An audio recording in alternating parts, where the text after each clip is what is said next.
good test for cover letters are, what is the more common focus? Is it about you, or is it about the target audience, right? And the problem that they solve, right? And we talk about this through this whole executive communication, executive transformation, job search. It's not about you, it's about them, right? That's sort of rule number one. It is never about you. It is about what you can do for them. It is about the problem that you solve. It is about the value that you add, right? It's never about you.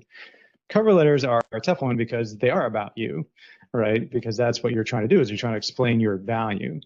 And so the subtle difference is, are you trying to explain your value, full stop, or are you explaining value in the context of the company that you are targeting, right? So, I'm an executive with so many years of history. I've done this many projects. I've saved this amount of money, et cetera, et cetera, et cetera. That would be a very I-focused cover letter. On the flip side, you do need to use the same language. I'm an executive with so many years of experience, and I have, saved millions of dollars, which I think aligns, directly with your mission of digital transformation in the product line space that you are hiring for, right? It only matters because you have mentioned that that is something that you want in your job description, right? And so again, the subtle difference of, okay, I'm going to lay out the things that I've done that I think are valuable. That's all about me. But I need to put the context around, I am laying this out because you've indicated that that is an important aspect to your problem.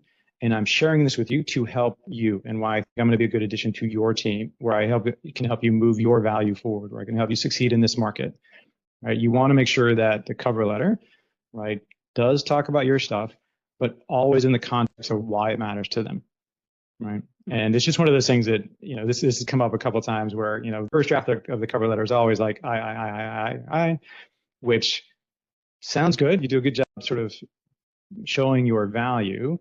But when you think of it from the reader's perspective, they're not yet convinced you're the person, right? You didn't convince me that I should care about all this stuff because you're not talking about my problem.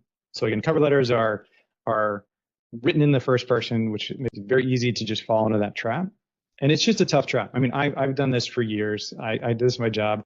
I still default to more talking about myself, right? Even when I write things, when I reach out, my first draft almost always tends to be about me and less about, whether it's like in my context now, it's like writing emails or things to project clients. It's like, I can do this for you.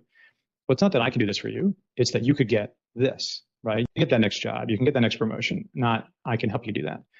And it's such a natural human instinct to just talk about yourself that I have to do it in a two-step process, right? I write what I think I'm going to write, and then I read it, and I realize that I did it again, which I still do. And then I rewrite it into the U format, right? So I've not been able to internalize this. Some people can do that.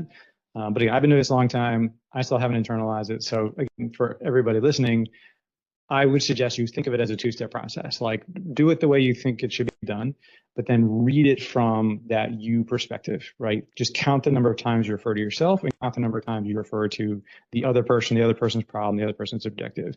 And you might be surprised that, just default kind of leans a lot this way, and you want it to move into the you space.